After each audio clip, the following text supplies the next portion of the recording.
Welcome to The Healthy You. Today we will be talking about living that vegan life. And I have some guests here today, the Atkins family, Rico, Amanda, and baby Emery, who have been vegans. When they met, they were vegan. As they started their relationship and their courtship, they continued their vegan life. And now they're married with a small daughter and they're raising her vegan/vegetarian. We will welcome them to talk about their journey of having a plant-based life. Let's delve into what their philosophies are and what their journeys have been and how easy it is to be plant-based and raising a family and working and have enough energy to perform your lifestyle without meat. My journey with being plant-based started roughly 20 years ago when I was 80 pounds heavier and I was raising a small child. I was on all types of medicine, had been diagnosed with pregnancy-induced hypertension, which stayed after I delivered my daughter. I was diagnosed with gestational diabetes, which stayed after I had my daughter. And I was released from the hospital on a bag full of medicine and expected to be a doctor and see patients and deliver women's babies. I was a lot sicker than my patients. I realized at that point, if I planned to live a healthy life and be around and not sick and raise my daughter, I would have to change what was going on in my life. So I began to study functional medicine and figure out ways that I could heal my body of the high blood pressure, the diabetes, the high cholesterol. I was on insulin, I was on pills, I was on everything. And I reached a weight of 250 pounds, and which was also because of stress, depression, because things didn't go right in life with my relationships and being a single parent. And I began to eat. And the more I ate, the heavier I got, the more I became sicker and sicker. So I stopped the cycle and I studied and I found out maybe I need to stop eating meat because I was noticing my numbers, regardless of what I did, regardless of the medicines I took, I would still not be controlled. My A1Cs were actually still running in the nines and tens, and that's following a diabetic diet. So I was like, okay, fat, cholesterol, putting my medical sense and education to use, all are evolved from animal products. So I decided to go down to just chicken and fish. And I noticed my hemoglobin A1C numbers starting to come down. And I was like, wow, this is amazing. And I began to feel better. I began to lose some weight. I was getting more energy. And then I further cut out chicken and I continued with just fish. And I was able at that point to come off insulin, to come off most of my blood pressure medicines. I ended up for the next 15 years only taking blood pressure medicine and one diabetes medicine. And I had lost about 40 pounds, had energy, was living life. And then it hit menopause and my numbers went haywire. I started feeling achy. Even though I was still exercising and eating just fish, I was feeling achy. And I was eating an occasional egg and some cheese, but not much cheese because I've always been lactose intolerant. So I was like, okay, this is not working. So now I need to hunker down and figure out what is going on. Then the more I read, the more I realized that I was becoming a diabetic that was going to progress into major sickness in my 60s. And so I decided I'm going vegan. Let's welcome our guests and let's talk about their journey to living a plant-based life. Today, we're welcoming Rico and Amanda to The Healthy You. We're going to talk about their life as a family. Welcome, Rico and Amanda. Glad to be here. Hello. Okay. So the story was that you all met in a vegan restaurant? You want me to tell it? Yeah, okay. So, one, I was coaching football at Contra Costa College, and the head coach knew that I was a vegetarian. So he goes, "Oh, my sister-in-law owns a vegan restaurant in Oakland. You should check it out." So on one of the Fridays when we didn't have practice or anything going on, I decided, to check it out.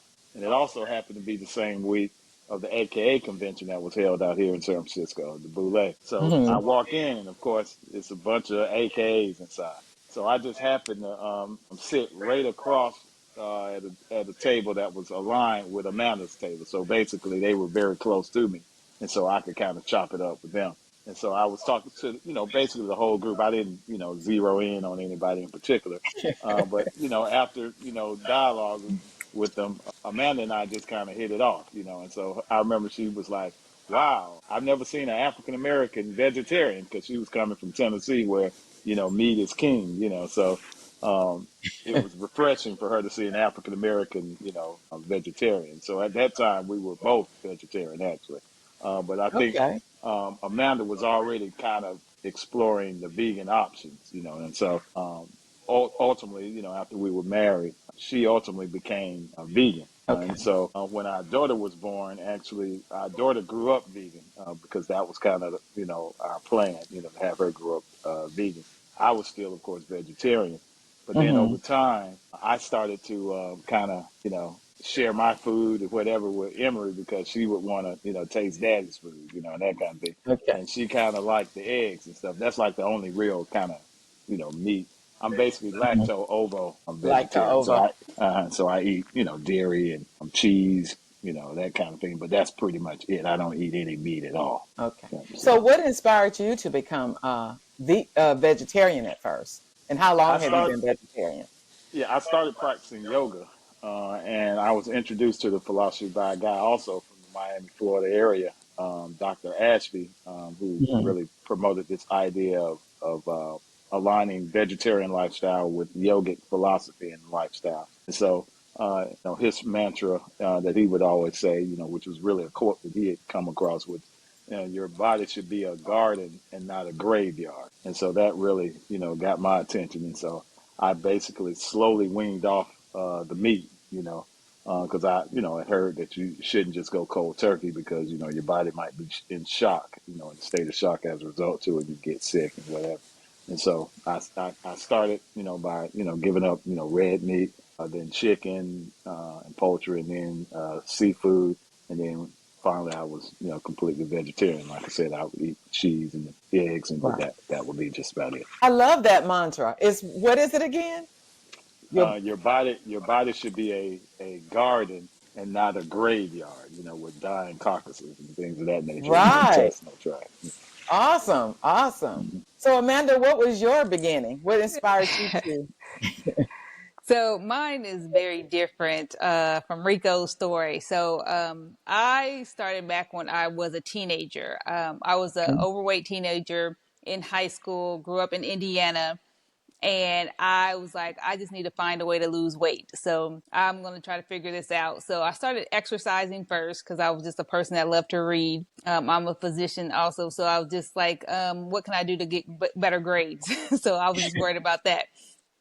So I decided to just start exercising. Then at the age of 16, I was like, oh, I'm going to try to not eat meat anymore. Not knowing what was going to happen, no rhyme or reason behind it. I was just like, I'm just going to stop eating meat.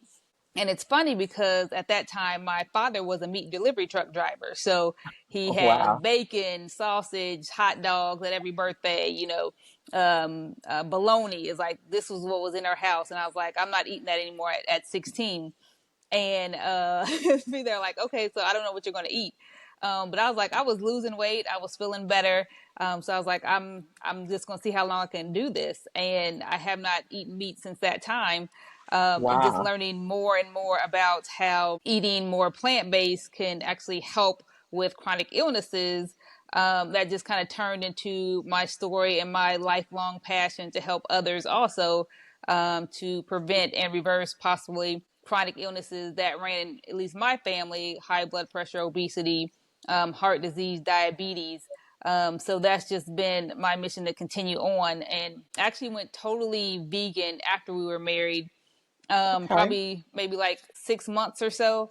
Hmm. And that was just because I just learned that eggs and dairy just didn't agree with me, and that if I can prevent cancers by stopping certain dairy products because they ran in my family. I was just like, okay, I'm going to do that. And I tell people every day, it's just, I'm going to keep going to see how long I can do this. And I'm now in my third decade of doing it, one day at a time. So Awesome, awesome. So, what inspired you both to have your whole family adopt a plant-based lifestyle? because we both were not eating meat anyway.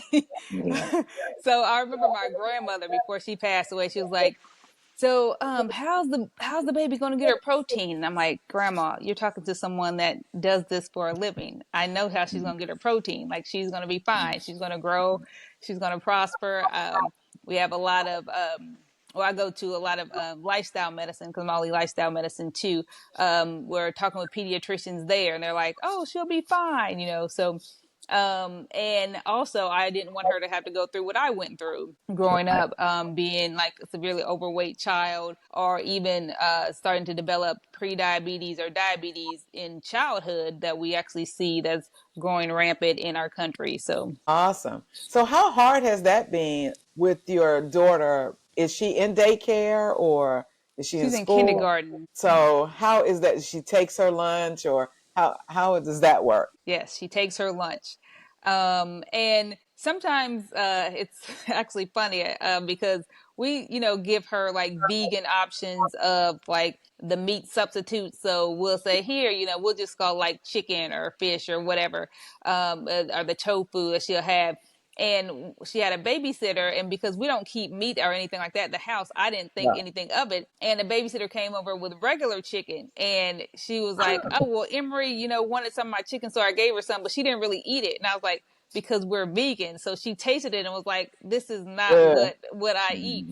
Mm. But I think she's like, I keep telling her, why we're doing it and why she's eating it, and that some people have different foods that they have, and she's not to share with them. But I was like, I don't know how she's going to take it as she continues to get older, but just trying to show her, what she's not missing anything, and she still can have different treats and things like that are healthier options. So we talk about healthy versus unhealthy, not necessarily bad versus good type of foods. Okay. And so do you let the teachers know so that they won't be introducing her into, how sometimes at school they have the chips and the hot dogs and, Yes, yes. So they have access to certain things that she can have and cannot have.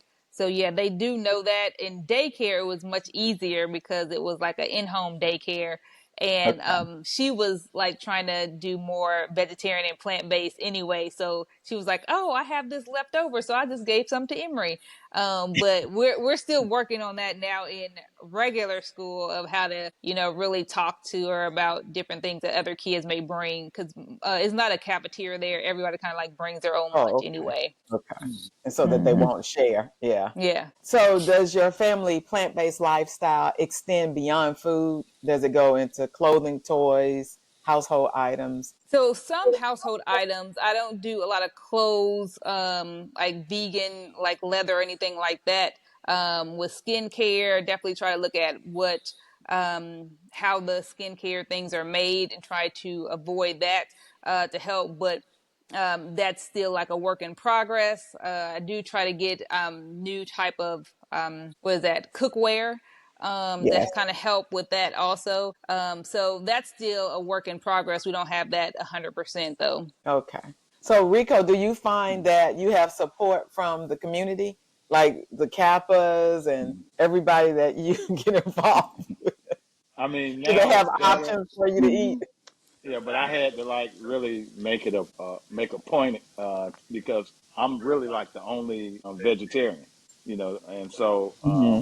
pretty much when they cater our food for our meetings and things, they just think in terms of meat dishes, and so I literally have to like talk to the pole mart directly and get put my order in separate, that's vegan vegetarian based, so at first I used to just be left just eating sides or whatever, The didn't salad. have meat, yeah, salad or whatever, and even the salad I couldn't eat because it was like Caesar salad, which has like anchovies in it, Mm-hmm. Yeah, so it's yeah. like I was really struggling, so I used to not go to meetings a lot in person. I would go on Zoom because we would have online, option, so I would just attend the meetings online because I knew I couldn't eat at the meetings, and then Right. after they kind of assured me that, oh, bro, we're taking care of you now, we're giving you vegetarian stuff from the caterer. So I started going back to the in-person meetings, but yeah, it was a struggle. Definitely, it was a struggle. And I don't know if we told you how long we've been vegetarian. I think my wife kind of alluded to.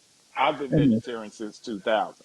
Okay, So great, great. whereas So my yeah, wife became vegetarian, like I said, yeah, at a young yeah, age. What year was that teenager. actually? Yeah, she was like 16. I don't know Yeah, what year that was. Yeah. like 94, 95. So Mm-hmm. how do you all deal with the criticism? I found that when I went vegetarian years ago, people were always trying to force me to eat meat. And then, even like around the sorority, nobody prepares for you at all, like you said, Mm-hmm, mm-hmm, and mm-hmm, church is just major. mm-hmm. Yeah, Yep, right. yep. So I can say that because I've been doing this for so long and now Mhm. speaking out about how plant based eating is very healthy, beneficial, especially in the African American community, that people now cater more towards me. They're like, oh, look, Dr. Amanda, I've been eating this, I've been trying to do that. And even like my family, like my mom has changed some of her dishes that were, prime time, especially during like Thanksgiving and Christmas, to Right. be more plant based friendly, and changing meals to like incorporate me. When I go to like AKA Mints, like Hmm. I'm vegan, not just vegetarian, vegan. So we have that there. So it's just because I'm more, I think, vocal because of the longevity of it. They're more open to it now. When I go to new places, and that's when it's still a struggle. And because here in California is not totally foreign, that I don't get a lot of criticism much places where I go when I ask. So it's probably more, I would say, in the South. Going asking for Right. stuff, but they're starting to have better vegetarian and vegan restaurants in the South than they are in California. So Mm-hmm. it actually is starting to expand. So I'm very excited about that, though. Oh, great. Yeah. I also understand that you have a cooking channel No, I for don't. I don't have a vegan. cooking channel. I have a Oh, YouTube channel.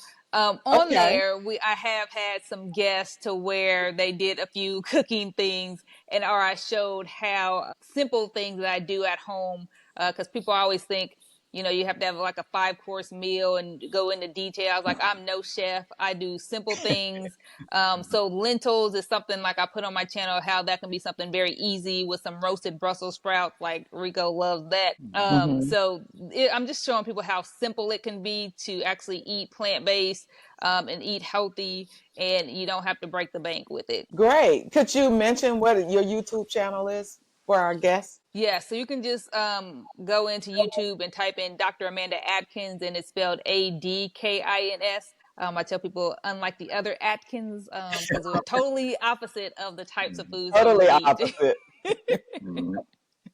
Actually, that reminds me, talking to my mom. I remember when I first became vegetarian, Nella Hmm. was that because my mom didn't know really what to do, as far as cooking for me. And that's what she was like, where do I cook? Where do I cook for you? And that sort of thing. But then over time, she kind of got accustomed to it and started being able to kind of prepare vegetarian dishes for Prepare me and vegetarian. my wife. So when you all visit, she looks for the Yes. Mhm. options for you. But And Atlanta has a lot of yeah, options. they have plenty of options. Yes. So, Yes. so it's Yes. mainly like, the vegan burgers, and she'll cook corn and, asparagus, things of that nature. And instead of Hmm. using regular butter and that kind of stuff, I'll go get the vegan butter for her, so she'll have Hmm. that, to use it. So, Awesome. Awesome.